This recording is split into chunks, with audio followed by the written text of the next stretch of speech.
Welcome to our webinar series, Staying Strong and Positive for Ourselves and Our Children. And I see where people are joining us, which is great. And if you don't mind telling us where you are residing at, that would be great. What part of the country or in what country are you in? So Jorge, Christine, Christian, La Joan, Macie, Lonniefield, Makako, Tamara, Wendy, Yukwa, or Yukwa. Yes, please, Wendy. All right. Philadelphia, thank you. Are people from Philadelphia? That's great.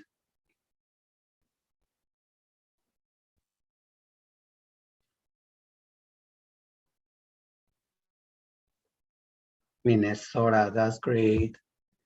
New York State, beautiful. Barrington, Illinois, DC, Dallas. Okay, so far 14 people attending. I know it's lunchtime. I know some of you are preparing lunch for yourselves, but hey, this is a very interesting, important series. So here we are, human-centered child welfare. Human-centered, what are we saying here with human-centered? Well, our approach to the whole system is changing and needs to change quickly. This is about maintaining family connectedness. My name is Tarcisio Ornelas. That's right, Tarcisio. I don't expect you to pronounce my name correctly nor to learn it. It's a very interesting name. I'm one of the founding partners of Be Strong Families, but in my role today, I'm a senior trainer and a TA provider. So what is family connectedness? Before we get into the gritty-nitty of family connectedness, ways to engage. You've been in some of our trainings and some of our webinars. So if you are not talking, please put your phone on mute. I guess webinar-wise, it's just you already by default, you are on mute. But when you're ready to comment, please raise your hand and we'll unmute you. And then you will need to unmute yourself to be heard, okay? So please be patient with us. Feel free to type your comments in the group chat and make sure the comment, what you wrote, is going to all panelists and attendees. As you may know by now, if you are new, well, guess what? At Be Strong Families, to make and to create a safe space, we have agreements, and agreements are not rules.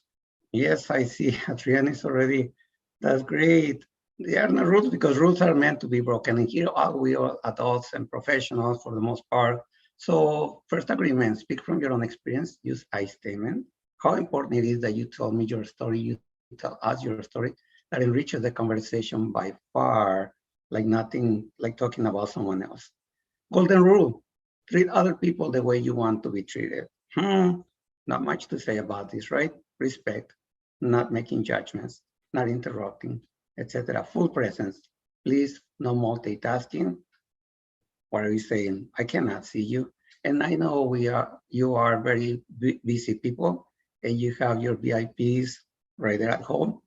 So as much as you can, full presence will be very important for us to do our webinar and enrich it in a way that is not gonna be able to be replaced when we multitask.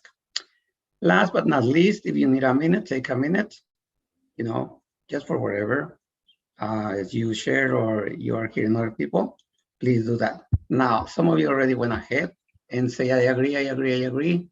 I don't know if, with me, I forgot to say Andrew is my co-worker and friend, Andrew, my captain. So Andrew is keeping tally of who is doing moving the slides and also keeping tally of the agreements. Are we good so far with people agreeing, Andrew? Yes, we are. I just want to make sure we are in a very safe space. All right, thank you very much. Moving on, we find out connectedness. So in the space that you are, in the work we do, please respond using the chat.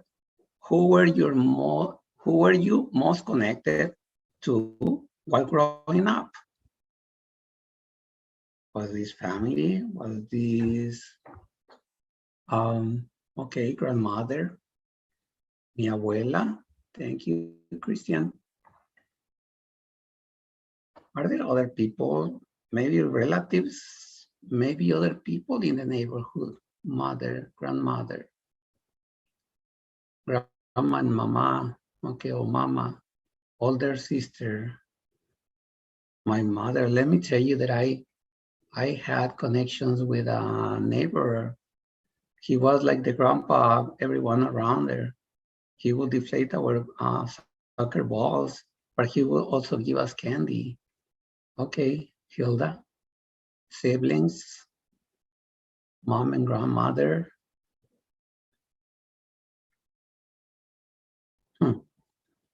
Any more responses? Okay, so, and most connected, yeah, obviously, right? These are people close to us. Did I see something that I missed here? Siblings, guards, sisters. Okay, that's a new concept that is I'm not familiar with. The John guard sisters. Okay, older god brothers. I know those ones who live with us. All right, thank you, Adrian. Okay, so going to the next question. My dad. Oh wow, that's new to me. I mean, personally, I wasn't very close to my dad. Color guard or ROTC card? Okay, thank you.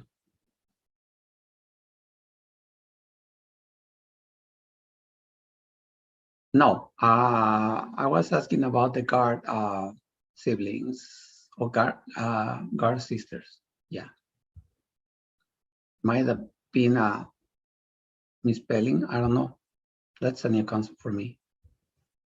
So the next question is, please, if you don't mind answering this, remember this enriches the conversation. Why was it important to you that you had this connection? Because of love and values,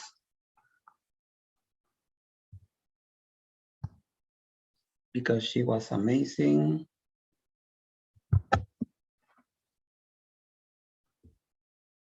morals, trust.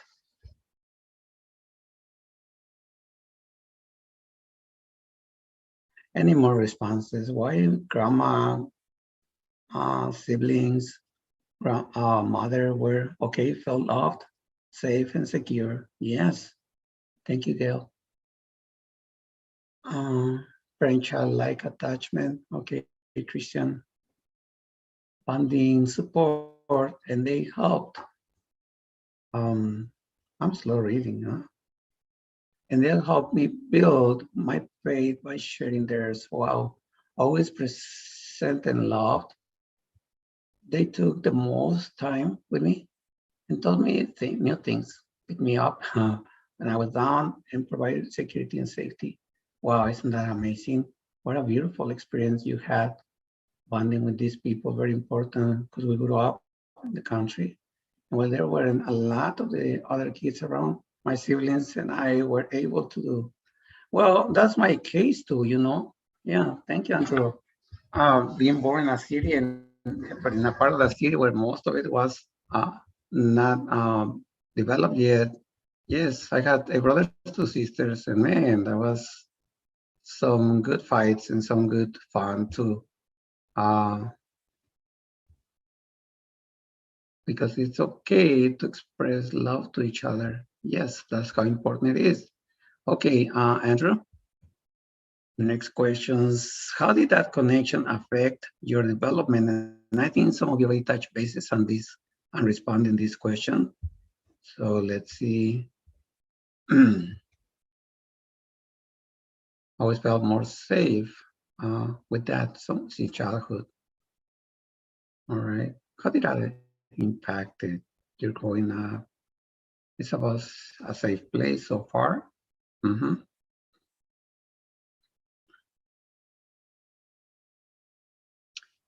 Yeah, thank you, Andrew. A reminder. If you're interested in actually voicing out your response, that would be great. As I said, your responses enrich the conversation. And okay, so we have someone with hand raised. All right. I'm gonna unmute you, Lonnie File Makoko. Did I pronounce your name correct? Go ahead. You tried. I tried. Yes. Yeah. Can you say it out loud for me, please? It's Tlonpile. Shompile. Okay. Shompile. Yeah. Go ahead, Miss Shompile. Okay. So for me, it has always been interesting because, I've always had both of my parents, which I think they're loving. And I think the short answer that I could give is, while I feel like I was blessed to have both parents, my relationship with dad always felt safer, and I could never explain through my adulthood. So I don't know if I could fully explain, but it was just an instant connection where I've always felt safe. So my dad had always been my person in the family. Okay, so even though you have both your parents, your dad created that space where you feel safe. Yeah, I just always felt safe with dad.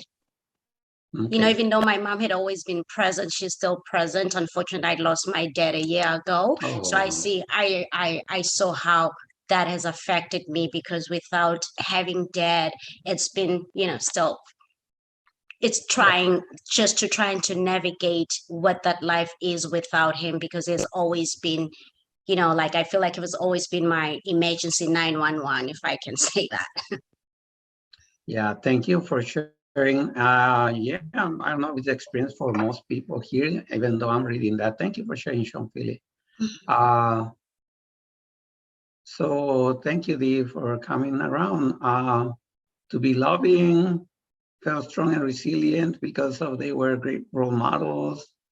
How our parents or those siblings or those people were around us and we felt most connected to or feel most connected to are so important to us.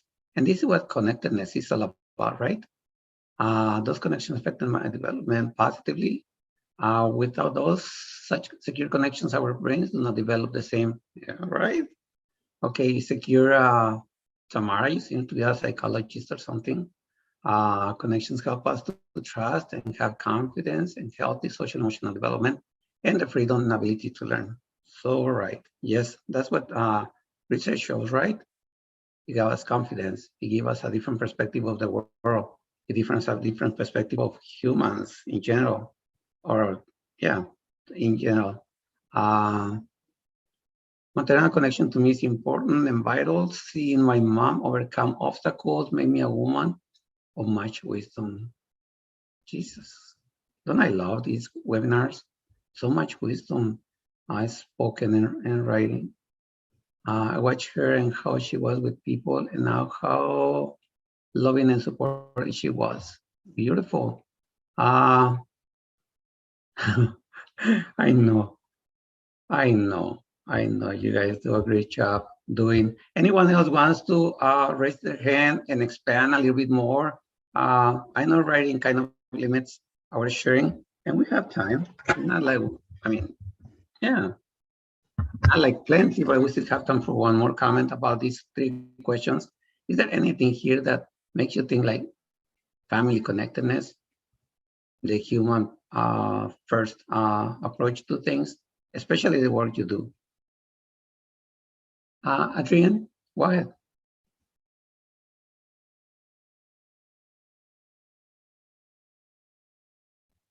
Oh, what happened? Andrew puts me on so that you can see the video. So I have concerns because I feel that everything that I was taught as a child is wrong, and that I've had to relearn everything in a new way. I know that I'm an older parent, so generationally it's different, and I'm at the top of Gen X and the bottom of the boomers. So you blame me for everything. And that's probably correct from the experiences that I've had personally. I just don't see a lot of the wisdom and the learning that I learned as being helpful or connected. Usually if I do the opposite of my instincts, I find myself connected into a group. And if I do what I was taught to do, I'm on the outside. So to me, it's been a mirror and a reversal to learn what to do. On the other hand, my children, I have a boy and a girl, and they're 18 and 21, and they're thick as thieves and very tight. So I don't feel that I missed intimacy or connection. I just feel that I had to really rethink and relearn how to function in society. And I don't feel that I'm alone in the statement when I'm out there with my, for example, my alumni connections all over the world. They have very clear boundaries, and learning what that means and how to express it has been freeing and uplifting for me and for my family, because they don't have that extra layer of pressure to do the wrong thing. I know that sounds a little strange, but No, I don't think it's unusual, Tarcisio, and I just I want to be there for everybody who had maybe a different kind of upbringing, or could find maybe just one small piece of their upbringing that they really enjoy, and that they can hold on to. Because for me, I feel like my upbringing was a lie, and my adulthood started when I recognized the mirror and that I needed to reverse everything. Well, thank you for sharing, Adrienne. Thank you for having the bravery of showing up your face. And I think by mistake I did, or Andrew show the camera, but it's okay. We said here, you know, part of the of these webinars is, even though it's recorded, it stays from the context of where we're taking it, right? So the questions are of connectedness is not who is perfect or who was perfect, who had a perfect childhood. It is rather the focus on the importance of connectedness. In one way or another, we all have different ways of connecting to our adults around our lives. And as a child, well, we learn, but we also learn from not to do things, right? So I guess relearning is your word, but I would say more like adapting to the circumstances as well. And the circumstances back then were a little bit different. And as we move on, we'll learn more about how important it is, our personal experience into the work we do. So in terms of relearning, well, of course, I'm not the parent that my parents were with me. And yes, I have to, in your context, in your words, is relearn. Yeah, but guess what? This is a journey. And there are so many ways. In Espanol, we used to say there are so many ways to get to Rome. So we're getting to Rome. But how important is, some people mention, connectedness in our life? It gives us a different perspective. It gives us a different confidence, outlook of life in the world. And in our case, we move to the next slide, Andrew. Now, I don't know that all of us are professionals, but I believe most of us are professionals in this sense. So there is this question now: how do we, as professionals, help families maintain that connectedness during times of separation? And we're talking about especially for parents who have a child or children in the welfare system. How do we maintain that connectedness during times of separation for these parents? What's our role? And then again, if you raise your hand and want to elaborate a little bit more, that would be great. But if not, you can also write in the chat your responses. How do you? Remember the I statements, you talk about yourself. And then again, no judgments. It's just how do you keep these families connected? How do you keep children and parents connected as a professional?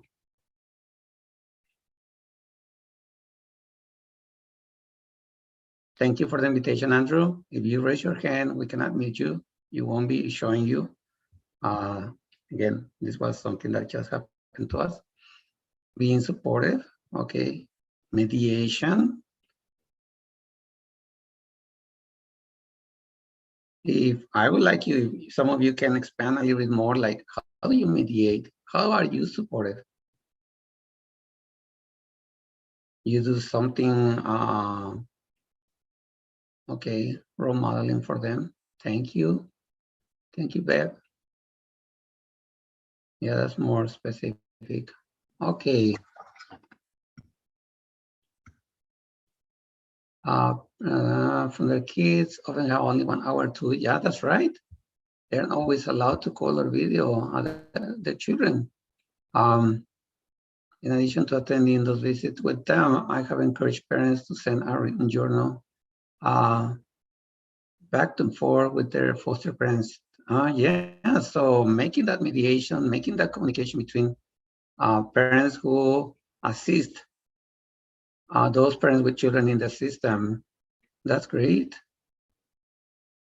And get updates and ask questions, yeah, communication among those involved. Showing and teaching good communication skills, transporting. Well, yeah, those little great things, you know, how important they are. Resources for parents, providing them with resources. Any other thing you do to keep this connectedness between those involved with children in the welfare system. And of course, you are an important piece, right? There are pieces in that puzzle. In thinking about our own personal experience, think about that, how important it was for you. And some of you stated that it gave me confidence. It makes me the loving woman, a loving man that I am. Makes me feel safe. Oh, mailing their kids. You mean like an email or traditional mail like letters? Those things don't exist today, not anymore. Okay, their parents know who they are, being willing to write notes. I don't know who was part of the webinar, Person First Language, the other day with Robin. That has prompted us in Be Strong Families to change names. Remember, it wasn't Tarcisio, the Latino guy, Tarcisio who happens to, or just who was born in Mexico. So we've been switching from birth parents to parents with children in the welfare system. And this sending letters and cards. Oh, wow, Christian, yeah, what great idea, through Zoom, all right. Okay, so who wanted to share? I found that even foster parents have been to write notes. Another, I do encourage parents with children in the welfare system to attend their children's doctor appointments if they are allowed to. Yeah. Andrew is sharing the recording for Robbins, how important it is also changing the vocabulary, how we approach other people, right? Instead of birth parents, as I said, we are using now parents with children in the welfare system. How about that? Adrienne was referring to relearning.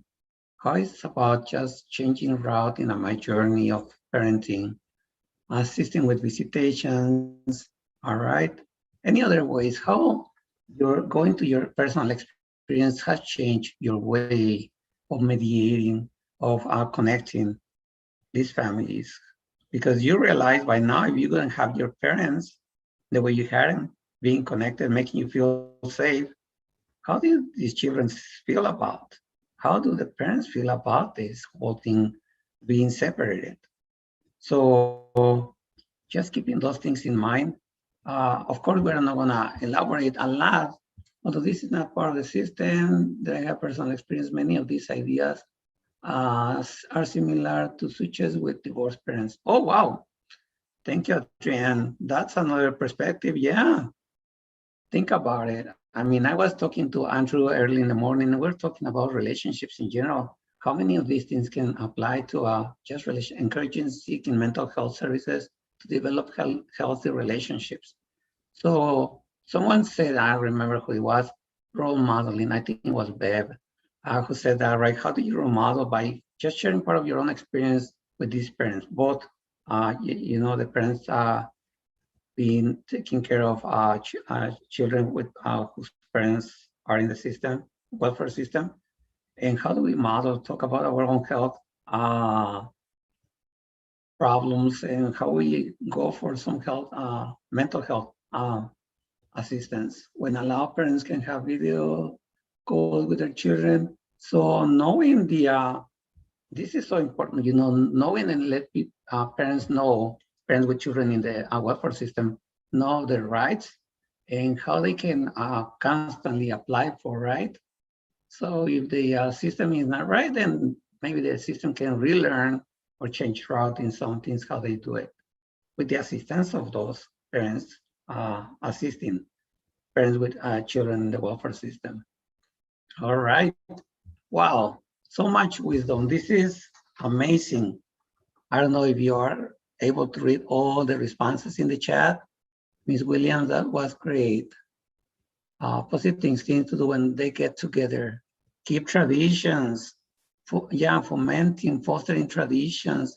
And if you didn't have that tradition, learn one.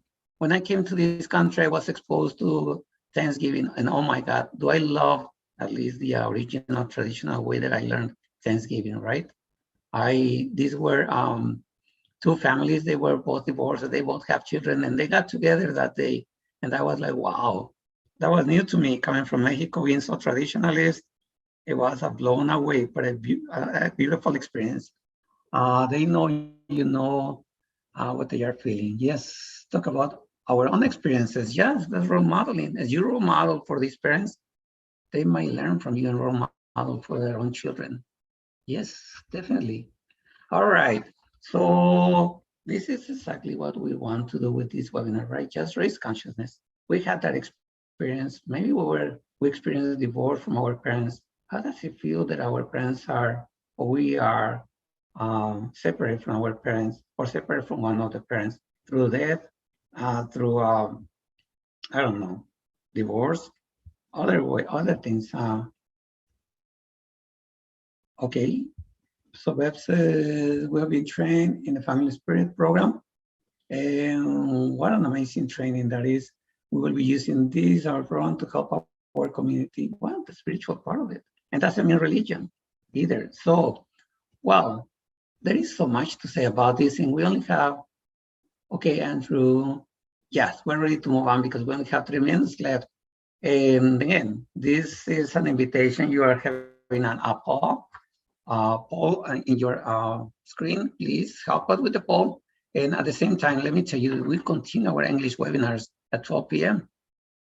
So tomorrow we have Communicating with Families with Karen Nonnally. On Friday, A Taste of a More Perfect Union Parent Cafe with our parent leaders. Then on Monday, we have Supplementing What Children Learn in School. So children don't learn everything in school, right? They learn about a lot at home. Learning about and celebrating others. Wow, this is kind of tied up to our theme today. And Friday, again, A Taste of a More Perfect Union Parent Cafe. You will, if you attend that cafe, that's 1.45 hours. You're gonna like it. You're gonna like our trainings, but especially this. And then, please, if you're interested in another workshops, this is parent engagement through a lens of equity workshop. It's going to take place on September 15th from 10 to 2 p.m. You can always register on Eventbrite. And here it is if you want to take a screenshot, or just visit bestrongfamilies.org. There are 2 webinars, that's right. The webinars in Espanol, they are on Tuesday and Thursdays. And I believe they are, I don't remember the time, but then again, you can visit our website and attend these trainings. To all of you, to Andrew Hitchcock, thank you very much for joining us. And thank you those who participated with live voice. We hope to see you tomorrow.